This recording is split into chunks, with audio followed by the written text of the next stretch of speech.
professor Ricardo Lasmar, que é grande nome da endoscopia ginecológica no Brasil e no mundo, de renome principalmente na área da esteroscopia, né? Tem vários artigos publicados na área, tem uma atuação na área gigante.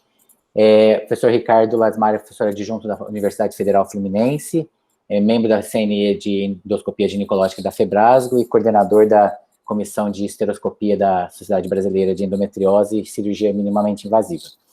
Ricardo, tem o tempo que você precisar. Obrigado mais uma vez por ter aceitado estar aqui com a gente. Obrigado, Júlio. Eu queria agradecer o convite dos colegas de Ribeirão. Na verdade, eu tenho admiração por inúmeros de vocês aí. Vocês sabem que eu gosto, porque vocês trabalham com respeito e sempre preocupados com a parte científica, isso é admirável. Então, para mim, é uma honra estar apresentando um pouco da experiência com vocês e espero que seja do agrado, que a gente possa criar desafios, que essa é a função que a gente tem como professor, né? Criar desafios para os novos colegas. Vou tentar colocar aqui a tela de novo. Vamos ver aqui. É sempre o ponto crítico. Acho que não foi dessa vez. Foi. Foi? Tinha ido. Tinha ido? Então vou colocar de novo.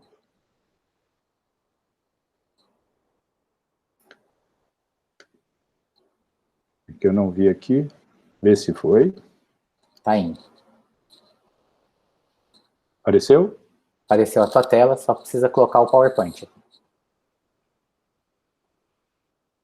Esse era o problema. Apareceu? Tá perfeito. Se puder só embaixo ali, esconder isso. Aí eu acho que apareceu não, né? Agora só precisa colocar de novo o PowerPoint. Aí, perfeito. Bem, eu fui convidado para conversar com vocês sobre esteroscopia ambulatorial, operatória ambulatorial. Vamos começar para entender o que é esteroscopia, né? Esteroscopia ambulatorial. Então, é uma visão ampliada e detalhada da vagina, do colo, do canal cervical, cavidade uterina, com a possibilidade de você fazer uma biópsia dirigida ou mesmo a retirada da lesão identificada no exame.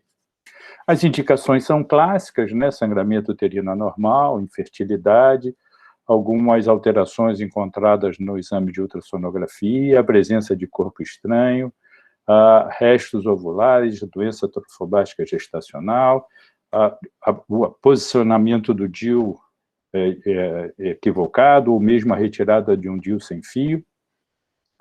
Temos contraindicações, um sangramento ativo, porque é um exame de visão, e quando eu tenho um sangramento ativo, isso pode dificultar a minha visão.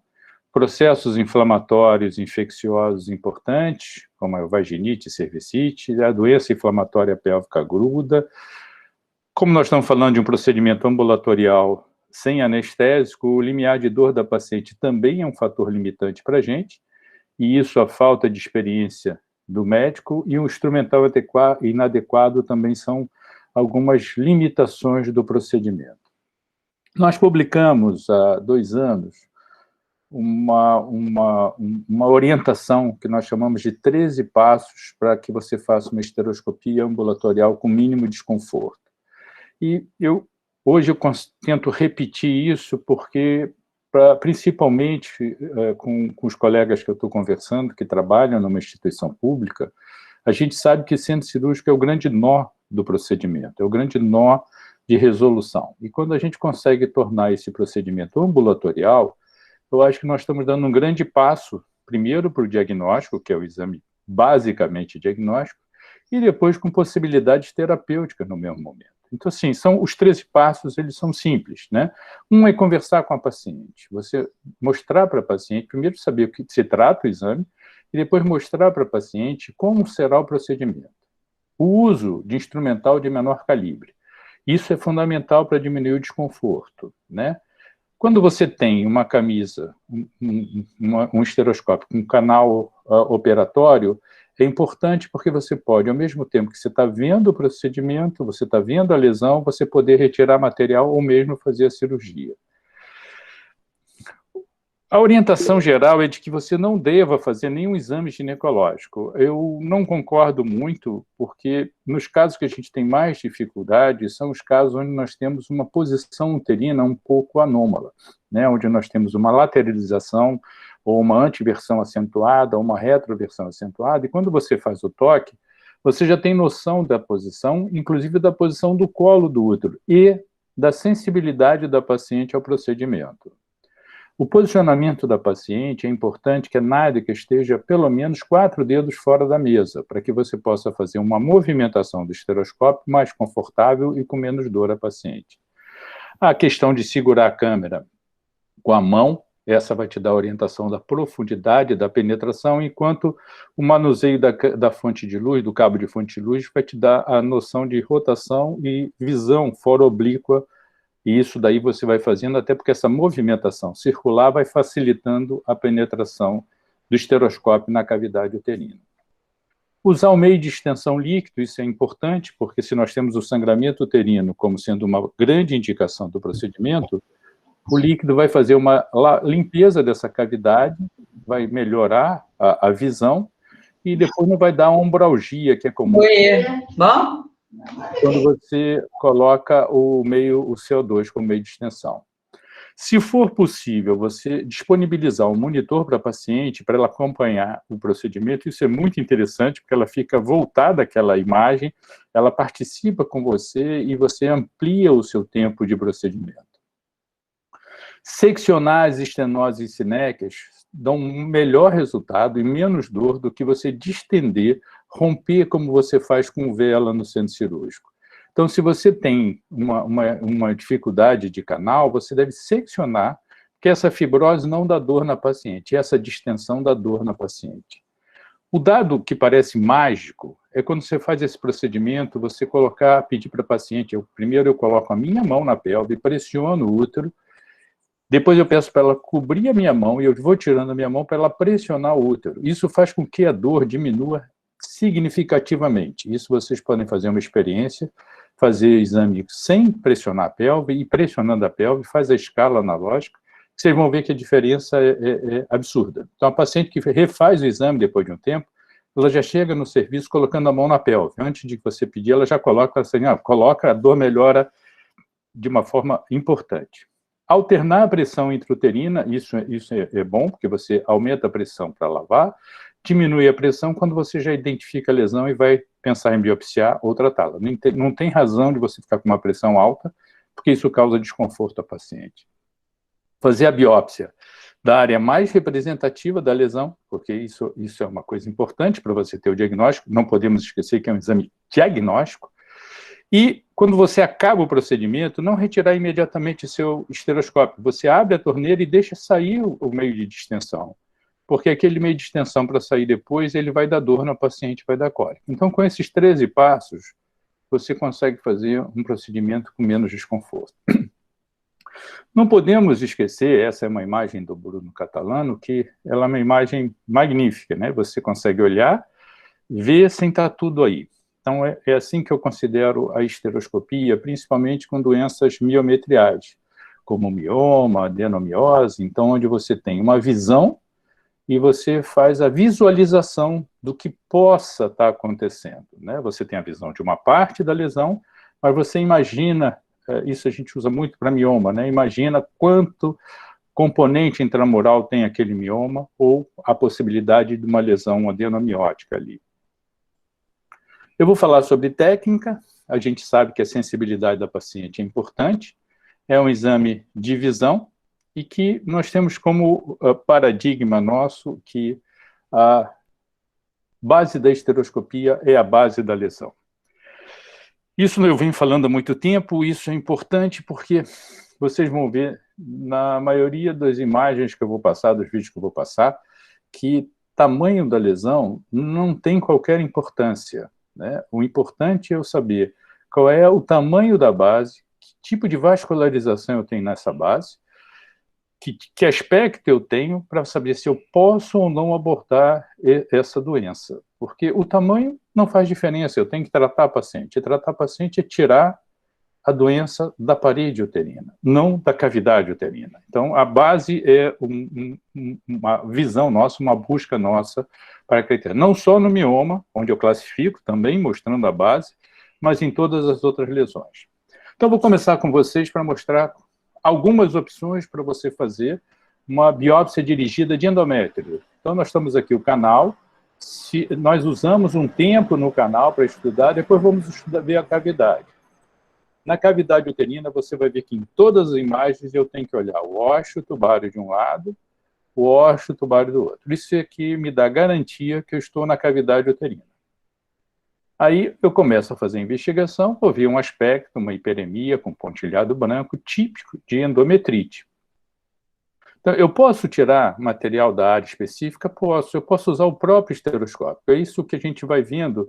Eu primeiro faço o diagnóstico, e com o próprio esteroscópio eu vou sucar esse endométrio para ter noção de tudo, e já tenho uma lâmina de endométrio para fazer o estudo da área mais representativa. Não adianta eu tirar de outra área. E eu, com uma pinça, vou pegar como se fosse um pólipo e retirar, diminuindo a pressão, e olha a quantidade de material que eu posso tirar. Então, assim, quantidade de material da biópsia dirigida depende da técnica que você realize essa biópsia, não do tamanho da pinça que você tem, porque eu não preciso ter uma pinça grande para tirar um grande material. Eu posso fazer isso, ou posso arrastar a pinça aberta e coletar bastante material. Diferente quando eu tenho uma estrutura mais consistente, que não seja essa estrutura endometrial. Então, da mesma forma, vocês vão ver, entrar no canal, parar um pouco no canal, para que você estude o canal cervical também é causa de sangramento uterino, é causa de infertilidade.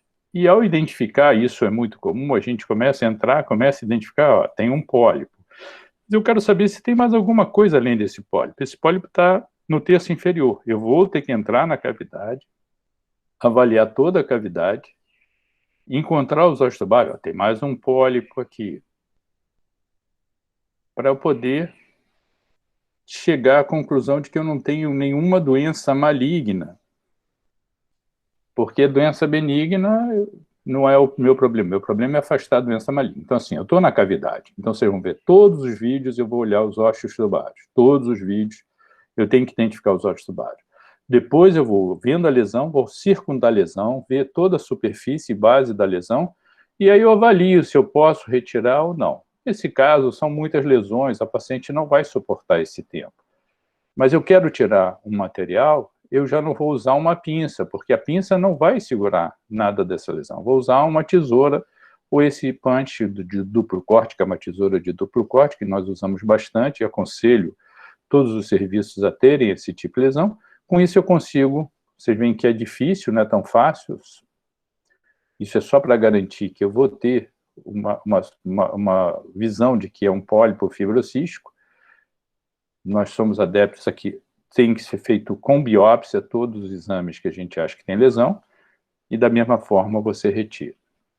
Vamos agora trabalhar na parte cirúrgica, né? Se eu tenho uma sinéquia de orifício externo, vocês vão ver que eu vou seccionar essa sinéquia ao invés de rompê-la. E aos poucos eu vou seccionando, como é fibrose, fibrose não sangra e nem dá dor à paciente. Então, quando eu secciono, depois eu vou entrando, fazendo movimentos rotatórios, para poder entrar na cavidade. Chego na cavidade, eu tenho mais sinéquias. É importante eu seccionar essas sinéquias? Sim. Eu não vou apresentar casos aqui, mas eu já tive casos de pacientes que tinham sinéquias sem sangramento uterino na pós-menopausa e tinham câncer atrás, porque a sinéquia não deixava sangrar. Não aparecia esse sangramento. Então, assim, você tem que tirar essa sinéquia para você estudar a cavidade. Ou, nesse caso, que é uma paciente jovem, porque essa sinéquia está ocluindo o ósseo tubário direito e eu melhoro a condição de fertilidade dela, retirando essas sinéquias. Não dá dor seccionar a sinéquia e nem dá sangramento.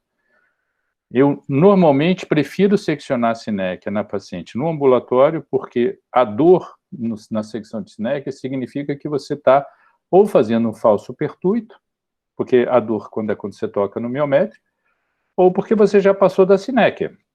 de qualquer jeito, significando que você já está no miométrio. Então, a dor na lise de Sinequias, ela é um sinal importante para a gente, para que não haja, diminua a chance de perfuração uterina, né? A paciente não vai permitir que você perfure, porque ela vai sentir dor. Então, quando você vai seccionando, e vai levando, você vai vendo agora o haste tubário, coisa que nós não estamos vendo, e vai vendo uma cavidade já numa condição melhor para a paciente. A sinéquia de orifício interno, essa causa desconforto não pela secção, mas pela entrada e saída e aumento da pressão de líquido, porque aí o nosso grande nó da questão.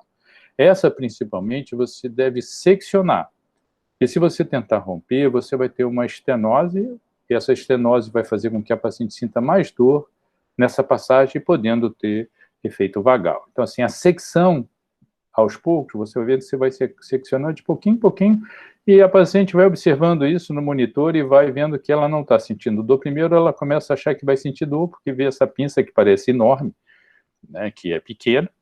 Depois ela começa a achar que nem é com ela isso daí, porque ela não está sentindo nada. Você vai seccionando, você consegue ampliar esse caminho, e aí você vai progredindo, sempre com uma pressão e movimentos de rotação. Quando você chega mais para dentro do orifício, isso aqui é uma sinéquia que vai aos pouquinhos sendo seccionada, você vai vendo que ainda tem uma estenose sinéquia no orifício ainda. Então você vai, da mesma forma, a posição da tesoura, você vai ver que vai entrar a tesoura de novo, o que que acontece? A parte fixa da tesoura fica no orifício, a parte móvel vai para fora em disco, vai seccionando, você pode entrar, abrir, mas sempre isso, você vai cortando a parte móvel, vai abrindo, vai fechando, vai ampliando e vai aos poucos seccionando. Aí você pode ter um pouco de dor pela distensão. E o que a gente fala para a paciente, isso é muito importante, é que assim, se ela solicitar parar o exame, é imediatamente interrompido o exame. Então, assim, o que eu falo para as pacientes é que existem dois tipos de exame, o realizado e o não realizado. O não realizado é quando ela pede para eu parar. Então, eu tenho que parar, eu não vou realizar, apesar dela estar reclamando de dor. Então, não existe o insuportável, existe o realizado ou não realizado. Da mesma forma, você usa tesoura quando você tem, são os casos mais difíceis, a gente tem amputação de colo. Eu enviei para os colegas, agora do mês passado, uma paciente que tinha estenose de vagina, de orifício, de canal, e a paciente, foi difícil o caso, a gente teve que fazer, mas assim, você vai aos poucos com a tesoura, tentando fazer, entrar com ela fechada, abrindo, quando você consegue um orifício, você começa a fazer a secção do mesmo jeito, uma parte fixa mais para dentro, se tem alguma parte fixa, e aí você vai seccionando aos pouquinhos, isso sempre avaliando a sensação de dor e desconforto dessa paciente. E o que você vai ver, nesse caso, o interessante é você estar vendo uma cavidade aparentemente normal, porque você está com uma pressão maior. Quando você vai, aqui os ossos tubários, quando você diminui a pressão, vocês vão ver que aqui tem um pólipo endometrial.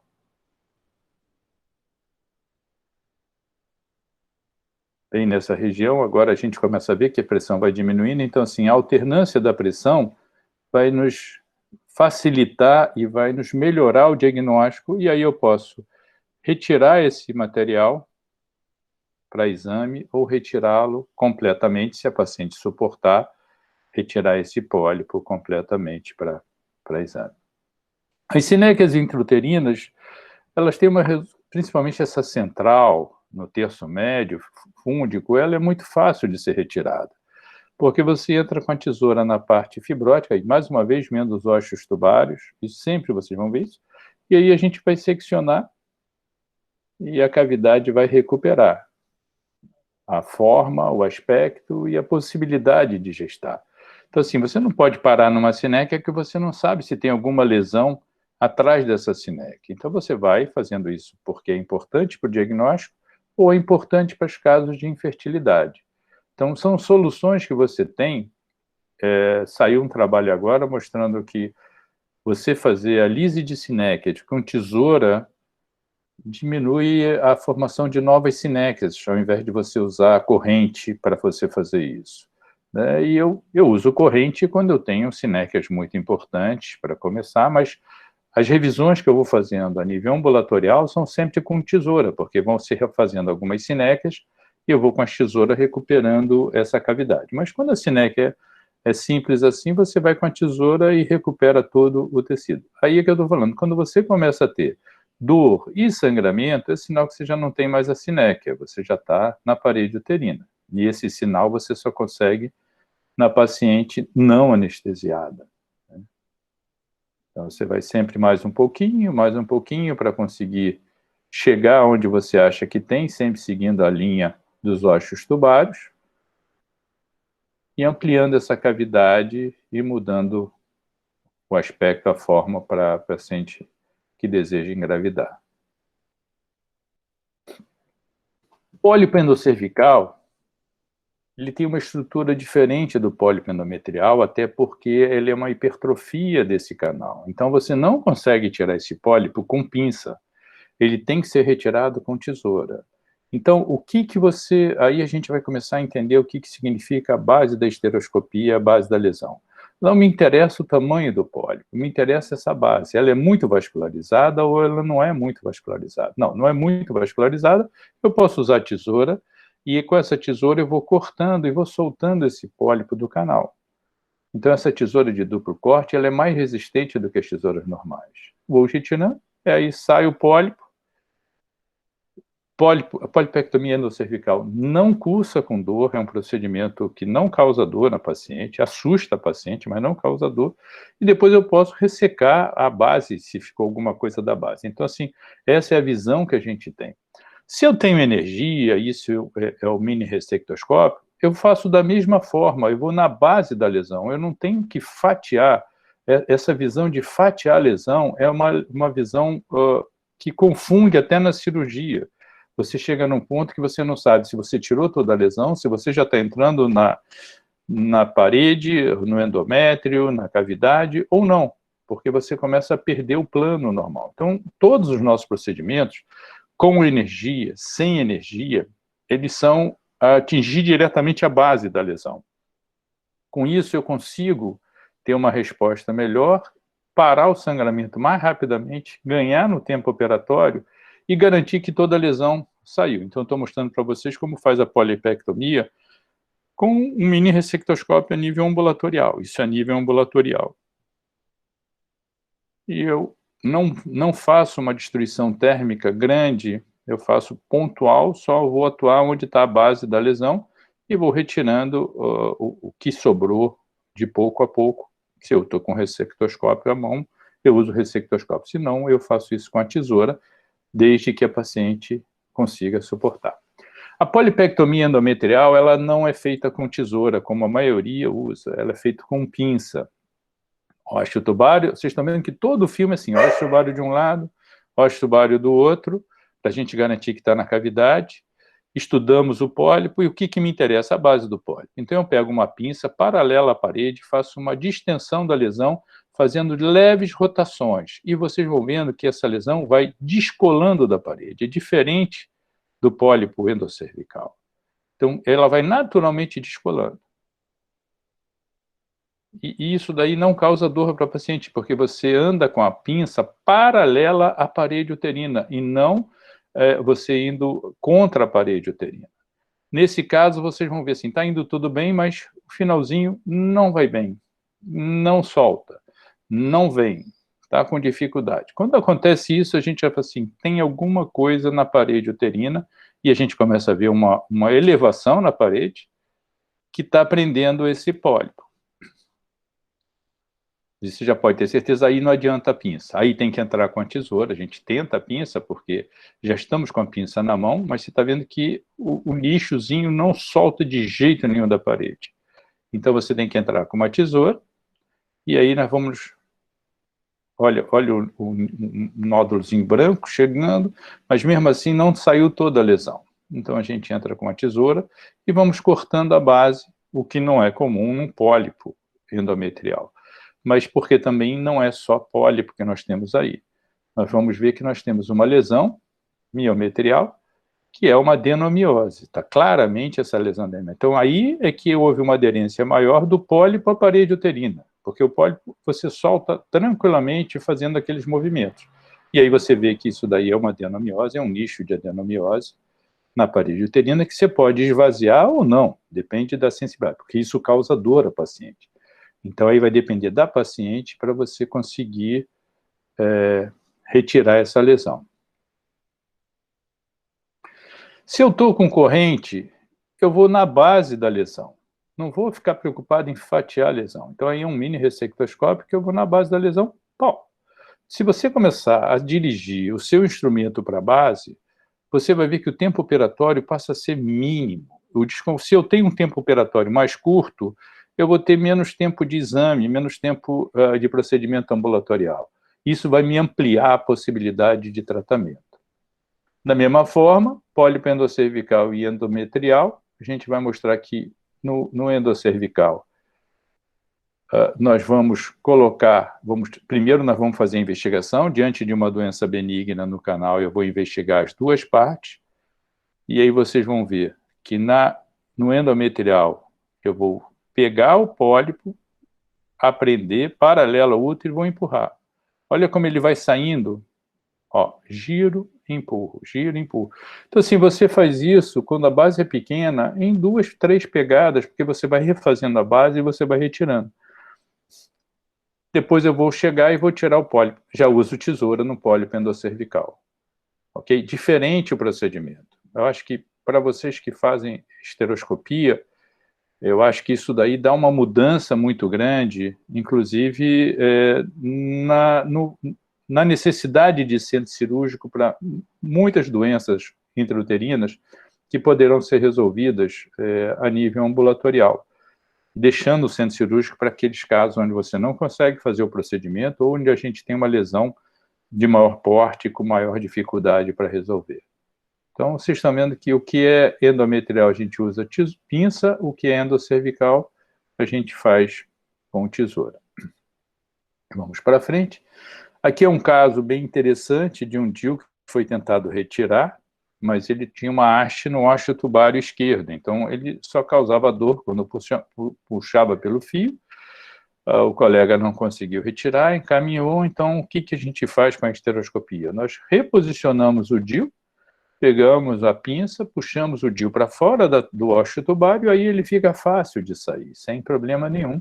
Então, isso que vocês vão ver, o DIU está aqui, no osteotubário, você puxa ele para o lado, e depois você consegue, ele numa posição correta, sair facilmente.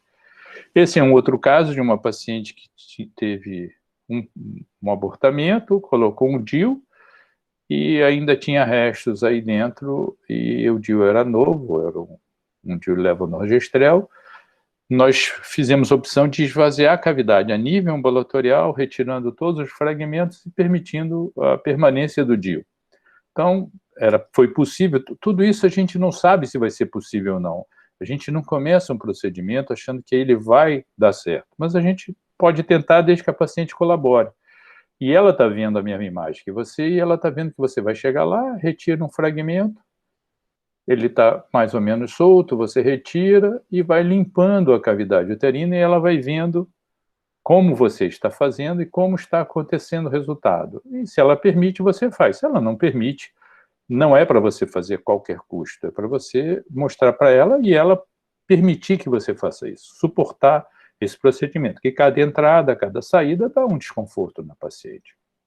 Mas vocês estão vendo que aos poucos você vai retirando o material.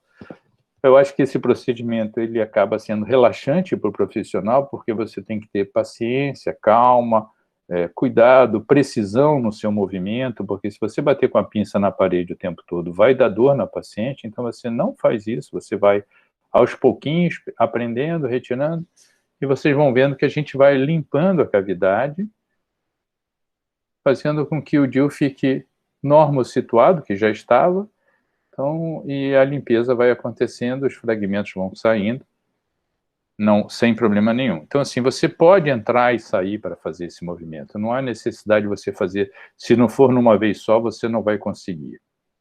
A miomectomia, ela é possível com tesoura, ok? Então, nós vamos fazer a tesoura, e essa tesoura de duplo corte, ela é interessante porque ela é tanto tesoura como uma pinça de apreensão. Então, para que eu preciso a tesoura? Eu preciso a tesoura para procurar o plano de clivagem. Então, eu vou na base, vou seccionar, vou começar a circundar.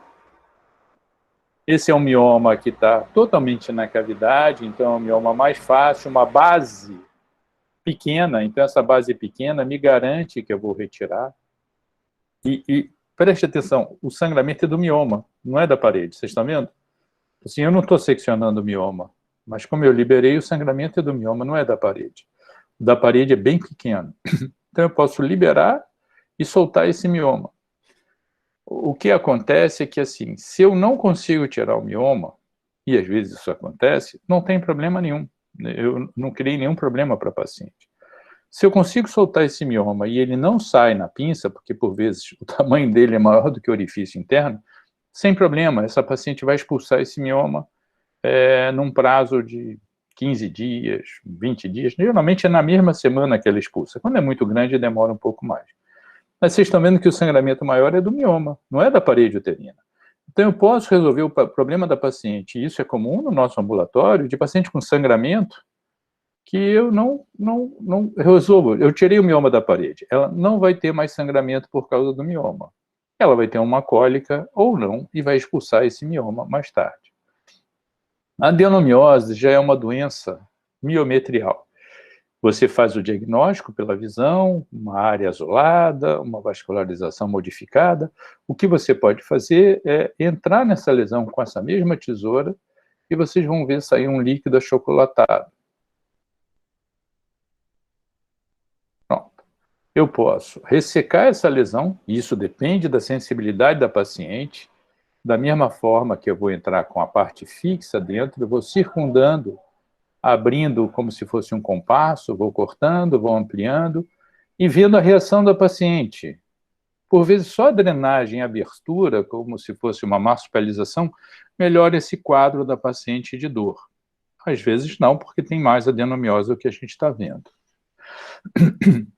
Aqui uma memectomia, que eu acho que a maioria já viu, porque assim, nem sempre a gente consegue ter a imagem que a gente gostaria, mas essa imagem ela é bem específica. Eu entro mesmo com aquela pinça de corte e vou procurando o plano de clivagem, porque eu vou encontrar a pseudocápsula. Então, assim, não me interessa o tamanho, me interessa a base.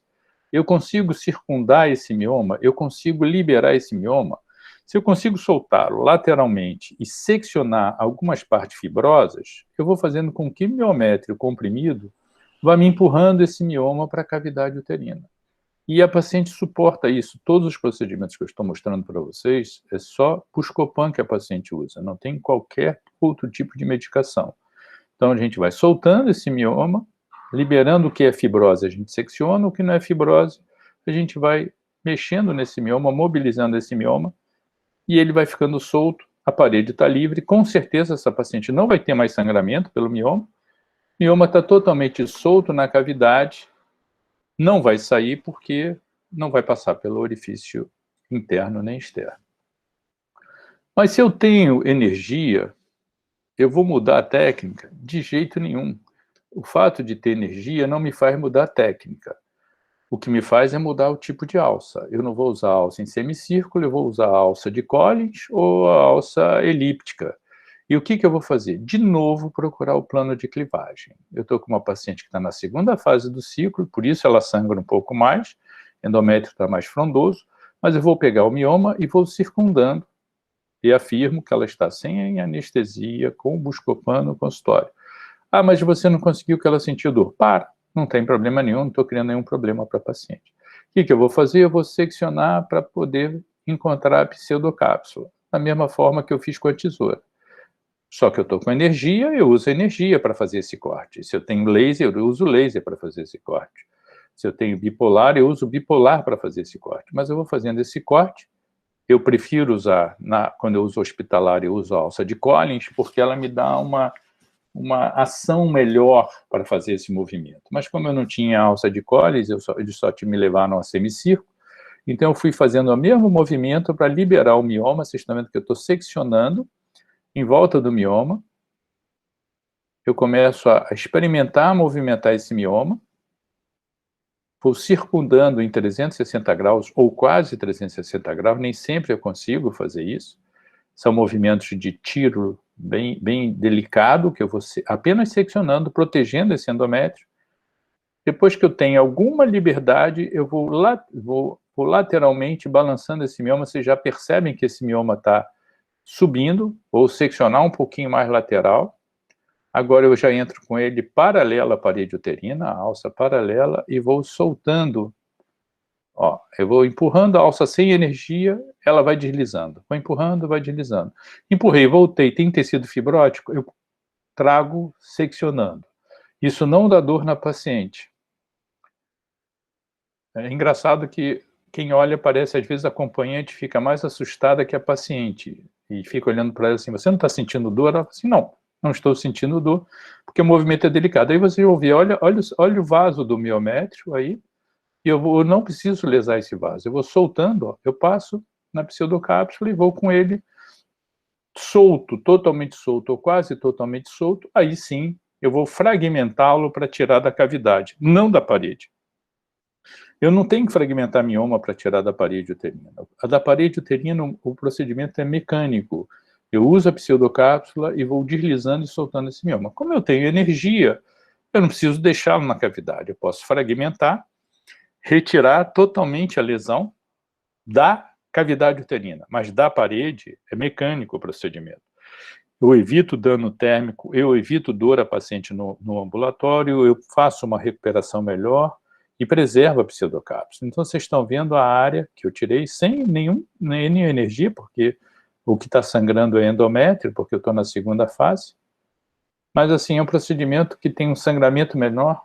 Eu ainda não medi isso, mas eu acho que, com certeza, a absorção é muito menor, o tempo é muito menor, porque quando você vai fazer o fatiamento do mioma, mesmo no centro cirúrgico, você não está com o mioma vascularizado, então a absorção não existe nesse caso. Olha só a lesão, olha a profundidade da lesão que você tirou a nível ambulatorial. E isso foi possível com energia, mas sem energia a gente também faz isso. Queria mostrar para vocês que esse livro, o Júlio também escreveu nesse livro, é um livro de vocês também, não é um livro só nosso, mas que tem detalhadamente toda essa técnica, todos esses procedimentos, e tem um nome que a gente achou que fosse o nome mais adequado para a forma que a gente vê e enxerga a esteroscopia, né? Esteroscopia, técnica e arte, porque isso não deixa de ser uma arte você desenvolver essa técnica. E queria oferecer para vocês também que nós temos o nosso segundo curso de extensão em esteroscopia, vai acontecer esse mês, 27, 28 e 29 de maio, aqui no Rio de Janeiro, é presencial. O limite são 10 pessoas, são 10 colegas só, porque a gente quer estar com a mão em cada um, para que cada um comece a sentir como fazer, como colocar. Vai ter uma parte de aula teórica e outra parte, são 3 dias, que metade aula teórica, metade aula prática, mas com cada um segurando a mão de cada aluno para que a gente comece a fazer uma organização maior do conhecimento. Bem, obrigado a vocês e espero que a gente possa fazer uma discussão boa sobre o tema. E, mais uma vez, obrigado pelo convite. Obrigado, Ricardo. Excelente apresentação.